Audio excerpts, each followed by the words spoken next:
الحمدللہ رب العالمین والصلاة والسلام علی سید الانبیاء والمرسلین اما بعد فاعوذ باللہ السمیع العلیم من الشیطان الرجیم بسم اللہ الرحمن الرحیم رب اشرح لی صدری ویسر لی امری واحلل عقدۃ من لسانی یفقہوا قولی صدق اللہ العظیم اللہم صلی علی سیدنا محمد وعلی آل سیدنا محمد وبارک وسلم۔ عزیز طلبہ و طالبات، آج کا ہمارا سبق آیت مبارکہ 83 سے شروع ہو رہا ہے، جس میں سورہ کہف میں بیان کیے ایک بہت عام قصہ ذوالقرنین کی تفصیلات بیان فرمائی گئی ہیں۔ سورہ کہف کے تمام مضامین اتنے اہم اور اپنی گہرائی اور فہم و بصیرت کے لحاظ سے اتنے پہلو رکھتے ہیں کہ سورہ کہف اپنے اختتامی مراحل کی طرف ہے، اور میں یہ تسلیم کرنے میں ہرگز ہچکچاہٹ محسوس نہیں کر رہا کہ حق تو یہ ہے کہ حق ادا نہ ہوا، اور اللہ تعالیٰ کی بارگاہ میں بار بار یہ التجا کرتا ہوں کہ اے رب کریم، جس قدر میری کوشش تھی میں نے کی، اب تو اپنا کرم فرما اور ہمیں صراط مستقیم پر چلنے کی گہری سوجھ بوجھ عطا فرما۔ ان دروس کو میرے لیے ہائر ویلیو کی انتظامیہ اور تمام طلباء و طالبات اور ہم سب کے والدین کے لیے صدقہ جاریہ بنا، آمین۔ پچھلی آیات طیبات میں ہم نے حضرت موسیٰ و حضرت خضر علیہ السلام کے واقعے کے متعلق پڑھ رہے تھے۔ چونکہ ہم آج کل فتنوں کے دور میں جی رہے ہیں اور ان فتنوں سے بچنے کی ہدایات کے سینکڑوں پہلوؤں سے چند مزید پوائنٹس سمجھ لیتے ہیں۔ کل میں نے عرض کیا کہ حضرت موسیٰ علیہ السلام نے کسی دعوت و تبلیغ کے لیے نہیں، ایک خاص سمجھ اور بوجھ اور مزید علم کے حصول کے لیے یہ کٹھن سفر کیا، اور ایک حقیقی شاگرد کی سی عاجزی اختیار کرتے ہوئے حضرت خضر علیہ السلام کے پاس پہنچے۔ صاحب کتاب، صاحب شریعت، علم کثیر رکھنے والی ہستی تھے، تو پھر کیوں تشریف لے گئے؟ عزیز طلباء و طالبات، علم اور معلومات ہونا الگ چیز ہے۔ غلط صحیح کا فرق کرنا، حقائق کو سمجھنا، اشیاء کی حقیقت کو پرکھنا، کھوٹا کھرا الگ کرنا، جو دکھایا یا سنایا جا رہا ہے اس کی ملمہ سازی اور دھوکے میں نہ آنا، اسے فرقان، فراست اور رشد کا ملنا کہتے ہیں۔ یہ رشد دجال کے فریب سے بچاتی ہے۔ کشتی والے واقعے سے ہمیں پتہ چلتا ہے کہ جسے رشد حاصل ہو جائے اسے سمجھ آ جاتی ہے کہ اللہ کا حکم ہے کہ کوشش جدوجہد جاری رکھی جائے، اسباب کے ساتھ ہر تدبیر اپنا کر ظلم و جبر کا مقابلہ کرنے کے لیے حکمت عملی اختیار کی جائے۔ اس کا اجر اپنی جگہ، لیکن کامیابی اس وقت ہی ملے گی جو اللہ نے وقت مقرر کر رکھا ہے۔ اس سے پہلے کسی کی تمنا، خواہش یا بد دعا یا جلد بازی سے اس کی سنت تبدیل نہیں ہوتی۔ اس لیے وقت کا انتظار کرنا سیکھو اور مقررہ وقت تک جدوجہد اور حکمت عملی کو صبر، حوصلے، ثابت قدمی کے ساتھ اپنائے رکھو۔ دعاؤں کی کثرت رکھو، اللہ سے بدگمان مایوس مت ہونا۔ ایک وقت ضرور آئے گا جب نصر من اللہ و فتح قریب ہوگی۔ دوسرے واقعہ میں جہاں حضرت خضر علیہ السلام ایک بچے کو قتل کر دیتے ہیں، اور حضرت موسیٰ علیہ السلام شریعت کے نبی تھے، چونکہ شریعت اور طریقت کے مسائل الگ ہیں، اگرچہ ایک ہی علم کی دو شاخیں ہیں لیکن ادائیں مختلف ہیں۔ اب اس قتل پر حضرت موسیٰ علیہ السلام کو اشکال تھا، لیکن یہ حقیقت معلوم ہونے کے بعد کہ یہ بچہ اپنے نیک والدین کے لیے سرکشی، کفر کا مرتکب ہو کر تکلیف کا باعث بنے گا، اور اس کے بدلے اللہ انہیں نیک صالح اولاد سے نوازے گا، تو حضرت موسیٰ علیہ السلام کو اشکال نہ رہا۔ اس واقعے کا فتنہ دجال سے تعلق پر غور کریں تو سمجھ آتی ہے کہ دجالی نظام تعلیم میں اولاد بگڑ کر سرکش، باغی، بے ادب ہو کر والدین کی گستاخی اور ناقدری کرے گی۔ بعض اولاد تو ایسی ہوتی ہے کہ ہارورڈ یونیورسٹی میں بھی پڑھتی ہے رہے، لیکن اہل نظر کی صحبت کسی نہ کسی پہلو سے میسر ہو تو تربیت ہو جاتی ہے۔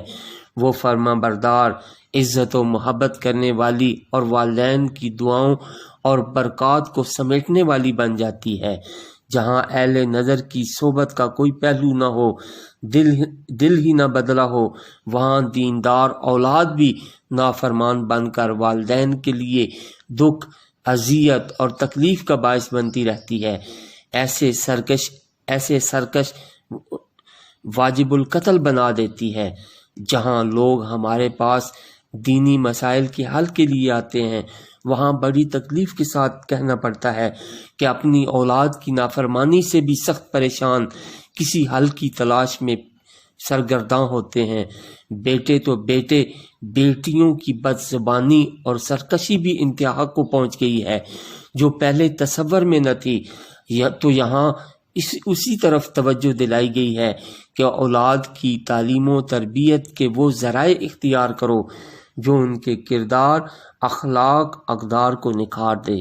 تیسرے واقعے میں بھی تربیت کے بہت سے پہلو نمایاں ہیں، جن میں سے ایک یہ ہے کہ جب حضرت خضر علیہ السلام دیوار مرمت کر دیتے ہیں تو حضرت موسیٰ علیہ السلام انہیں کہتے ہیں، ایسے خود غرض بخیل لوگوں کو جنہوں نے ایک سوکھی روٹی ہمیں دینا گوارا نہیں کی، آپ ان کے کام کی ان سے اجرت لے سکتے تھے۔ اس واقعہ کا دجالی نظام سے تعلق جوڑیں تو انسانوں کا یہ مادیت پرستانہ رویہ سامنے آتا ہے کہ جو کام کیا اس میں اس بات پر نگاہ رکھی کہ مالی فائدہ کتنا ہوگا مجھے، اس کے بدلے کیا ملے گا۔ فی سبیل اللہ کوئی کام کر سکتا ہے، اس بات پر تو کسی کو اب یقین ہی نہیں رہا۔ اگر کسی کا پیشہ ہے تو قانونی فقہی طور پر منع نہیں، میں معاشرے کے مزاج کی بات کر رہا ہوں، جہاں دنیا دار تو اپنی جگہ، دیندار بھی بغیر مفاد کے کوئی بات بتانے کو تیار نہیں ہوتے۔ پھر آخر میں حضرت خضر علیہ السلام کہتے ہیں، وَمَا فَعَلْتُهُ مِنْ أَمْرِي، کہ میں نے جو کیا اپنی مرضی سے نہیں کیا، اللہ کے اشارے اور مرضی سے کیا ہے۔ اس سے پتہ چلتا ہے کہ اللہ اپنے بعض بندوں کو اشاروں یعنی الہام سے نوازتا ہے۔ اب ہمارے دل کی آنکھ زندہ نہیں یا ہمیں یہ مقام حاصل نہیں تو اس کا یہ مطلب نہیں کہ ایسے لوگ موجود ہی نہیں ہیں۔ یہ ہو سکتا ہے کہ آج کے دور میں کم ہو گئے ہوں، لیکن یہ نہیں ہو سکتا کہ دنیا ان کے وجود سے خالی ہو جائے۔ فتنہ دجال میں دین کی حفاظت کا اہم سبق یہ ملتا ہے کہ ظاہری علوم کے ساتھ علم لدنی کے لیے بھی کسی کو تلاش کیا جائے۔ ایسا مشکل ہے لیکن ناممکن نہیں۔ حضور ضیاء الامت رحمۃ اللہ تعالی علیہ نے انتہائی اعلیٰ علمی استعداد، فراست اور نورانیت سے نوازا تھا۔ حضور ضیاء الامت رحمۃ اللہ علیہ کو اللہ تعالیٰ نے انتہائی اعلیٰ علمی استعداد، فراست اور نورانیت سے نوازا تھا، لیکن جب آپ اہل اللہ کی خدمت میں پیش ہوتے تو ان کی چاکری کو پسند کرتے۔ اپنے مرشد کامل سے ان کی ملاقات ایک عجیب ہی نظارہ ہوتی۔ ان احساسات کو الفاظ میں بیان کرنا مشکل ہے، لیکن بقول علامہ اقبال، نہ پوچھ ان خرقہ پوشوں کی، ارادت ہو تو دیکھ ان کو، ید بیضا لیے بیٹھے ہیں اپنی آستینوں میں۔ اب آیت مبارکہ 83 سے قصہ ذوالقرنین شروع ہوتا ہے۔ وَيَسْأَلُونَكَ، اور وہ سوال کرتے ہیں آپ سے، ان ذوالقرنین، ذوالقرنین کے بارے میں۔ قالوا سأتلو، کہہ دیے ان قریب میں پڑھوں گا، علیکم تم پر، منہ ذکرا، اس میں سے کچھ ذکر، کچھ حال۔ اس سے پہلے ہم پڑھ چکے ہیں کہ مشرکین مکہ نے یہودی علماء کے اشارے پر نبی کریم صلی اللہ علیہ وسلم کی صداقت کو جاننے کے لیے 3 سوال کیے تھے۔ ان میں سے ایک سوال یہ بھی تھا کہ ذوالقرنین کون تھا۔ ذو کا مطلب ہے والا، قرنین کا قرن کی جمع ہے، قرن کنارے کو بھی کہتے ہیں اور سینگ کو بھی کہتے ہیں۔ علماء مفسرین نے 2 زمانوں والا اور مشرق و مغرب والا بھی مراد لی ہیں۔ یہ ایک بادشاہ کا لقب تھا۔ وہ کون تھا؟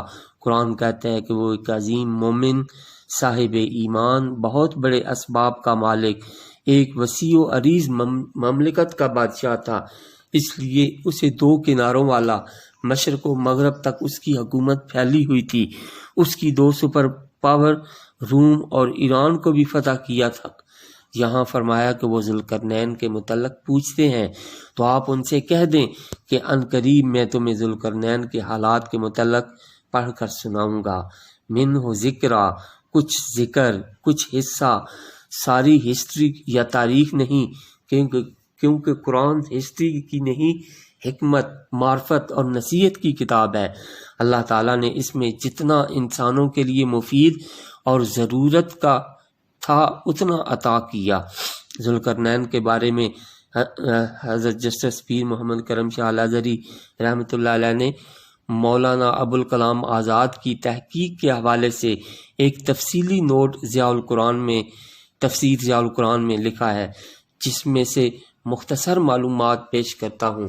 باقی تاریخ سے دلچسپی لینے والے طلباء و طالبات مزید مطالعہ کر سکتے ہیں۔ ذوالقرنین کو سکندر اعظم بھی کہا گیا ہے، لیکن سکندر مومن نہیں تھا۔ ذوالقرنین دراصل ایران کے بادشاہ وقت سائرس کا نام ہے۔ ایران اس وقت دو حصوں میں تقسیم تھا، ان دونوں کو ملا کر حکومت کی۔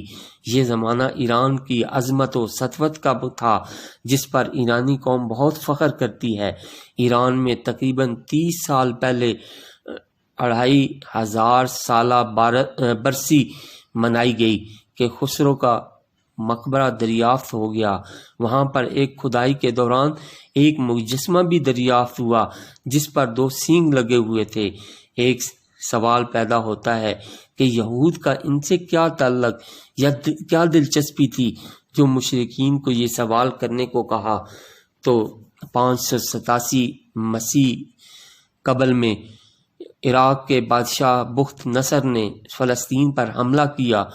اس وقت کا فلسطین، اسرائیل، شرق، اردن، ویسٹ بینک اور لبنان کے علاقوں پر مشتمل تھا۔ بخت نصر نے یروشلم پر حملہ کر کے اسے تباہ و برباد کر دیا، وہاں کے باشندوں کو قتل بھی کیا اور باقیوں کو قیدی بنا کر ساتھ لے گیا۔ 150 سال بعد خسرو یا سائرس یا ذوالقرنین نے فتوحات شروع کی۔ جب عراق کا علاقہ فتح ہو گیا تو یہود کو آزاد کروایا اور انہیں مال و اسباب سمیت یروشلم واپس جا کر آباد ہونے کی اجازت دی۔ حضرت عزیر علیہ السلام اس وقت ان کے ساتھ تھے اور سرے نو شہر کو آباد کیا اور ہیکل سلیمانی کو دوبارہ تعمیر کیا۔ اس وجہ سے یہود کی کتب میں ذوالقرنین کا ذکر ملتا ہے، وہ انہیں اپنا محسن سمجھتے ہیں۔ تاریخ سے پتہ چلتا ہے کہ ان کی فتوحات کے 3 دائرے تھے، ایک مغرب میں میڈیٹرینین سی تک کا علاقہ، دوسرا مشرق میں مکران کا سارا علاقہ ایران تک، اور تیسرا شمال کی طرف سے بحیرہ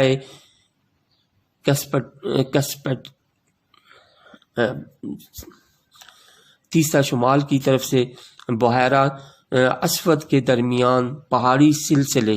قرآن کریم نے اس کی تفصیل پر خاموشی اختیار کی، اور اس کی وجہ میں نے پہلے بھی عرض کی کہ قرآن تاریخ کی قصے کہانیوں کی کتاب نہیں، اللہ تعالیٰ کا عظیم کلام ہے اور اس کے عظیم مقاصد ہیں۔ اس لیے وہ تمام غیر ضروری تفاصیل کو نظر انداز کر کے صرف اس حصے پر فوکس رکھتا ہے جس سے عبرت، نصیحت اور سبق حاصل کیا جا سکتا ہے۔ انا مکننا، بے شک ہم نے اقتدار دیا تھا ہم نے لہو اس کو، فی الارض زمین میں، وآتیناہ اور دیے تھے ہم نے اس کو، من کل شیء ہر چیز میں سے، سببا اسباب، بے شک ہم نے اقتدار دیا اس کو، ذوالقرنین کو۔ مکننا اس کا روٹ ورڈ میم کاف نون، اقتدار دینا، کسی کو جما دینا۔ یہاں مکننا صرف جم کر رہنے کے معنی میں نہیں، اقتدار دینے کے معنی میں ہے۔ ہم نے زمین میں اس کو اقتدار عطا کیا۔ وَآتَيْنَاهُ مِن كُلِّ شَيْءٍ سَبَبًا، سبب کا لفظ مطلب ذریعہ ہے، ہر چیز جو دوسرے تک رسائی کا ذریعہ بنے۔ ذوالقرنین کو ہر طرح کے وسائل، علوم، اسباب، آلات حرب عطا کیے جو اس کو ضرورت تھے۔ ذوالقرنین کی شخصیت کے بیان کے ذریعے دراصل اللہ تعالیٰ نے انصاف کے نظام کو قائم کرنے والے ایک مثالی حکمران کا واقعہ بتایا گیا ہے، ایک نظام حکومت، ایک مقصد حکومت بتایا گیا ہے۔ پوری دنیا پر کفر و ظلم پھیلا ہوا ہو تو تمہیں کوشش کر کے دنیا کو عدل و انصاف سے بھرنا ہوگا۔ حکمران کا طرز عمل، عوام کے ساتھ برتاؤ اور اس کے کیا مشاغل ہونے چاہیے، اس میں کس طرح کی صلاحیتیں، بصیرت اور علوم اور مہارتیں ہونی چاہیے، ان کی ہدایات اس واقعے کے ذریعے دی گئی ہیں۔ یہ کب کا واقعہ ہے؟ نبی کریم صلی اللہ علیہ وسلم کے زمانے سے بھی پہلے کی بات، 2000 سال سے بھی پہلے کی بات، کیونکہ حضرت عیسیٰ علیہ السلام کے آنے سے پہلے بخت نصر کا واقعہ ہوا، اور عیسیٰ علیہ السلام کے آنے سے 70 سال پہلے ٹیٹس کا واقعہ ہوا۔ یہ وہ زمانہ ہے کہ لوگوں کے پاس عام طور پر اس طرح کے اسباب و وسائل اور ذرائع نہیں تھے، لیکن ہم دیکھتے ہیں کہ اس بندہ مومن کی عقل مندی، سمجھداری اور سکلز کو دیکھتے ہیں کہ نہ صرف اللہ تعالیٰ کے عطا کردہ اسباب و وسائل کا خود بھرپور فائدہ اٹھاتا ہے، بلکہ اللہ کے بندوں کے لیے بھی آسانیاں فراہم کرتا ہے۔ ہم نبی کریم صلی اللہ علیہ وسلم کی سیرت طیبہ کا مطالعہ کریں تو آپ کی ساری زندگی تدبیر، پلاننگ اور اسباب کے درست استعمال سکھاتی ہے۔ جب مکہ میں مسلمانوں کی مطلوبہ طاقت نہ تھی تو ہجرت کی تدبیر اختیار کی، غار ثور میں پناہ لینا، افراد سے، قبائل سے معاملات طے کرنا، مدد کرنا، خندقیں کھودنا، اور بہت طویل فہرست ہے۔ پھر اللہ تعالیٰ پر مکمل یقین، بھروسہ اور صبر کے ساتھ کامیابی کا انتظار۔ آپ نے امت کی بہترین تربیت فرمائی، لیکن ہم اس وقت افراط و تفریط کا شکار ہیں، یا وسائل کا استعمال نہیں جانتے، یا وسائل ہی نظر نہیں آتے، سوچ مرتکز نہیں، زندگی میں ڈسپلن نہیں۔ آپ کی اتنے کم وقت میں کامیابی کا راز سادہ زندگی لیکن مکمل مینجمنٹ کے ساتھ زندگی گزارنا تھا۔ آج بھی امت کو اس کی سخت ضرورت ہے۔ یہاں یہ بات سمجھ آتی ہے کہ اقتدار، دولت یہ بذات خود کوئی بری چیز نہیں، اگر ان کو حکمران اپنی عیاشیوں، طاقت اور غریبوں کا استحصال کرنے کے لیے استعمال نہ کرے تو یہ ایک عظیم نعمت ہے۔ فتبع تو اس نے پیروی کی، سببا اسباب کی، فتبع سببا اس نے سبب سے کام لیا، جیسے ارشاد فرمایا وَآتَيْنَاهُ مِن كُلِّ شَيْءٍ، جن اسباب کی اسے اپنے کاموں کے لیے ضرورت تھی وہ سب عطا کیے۔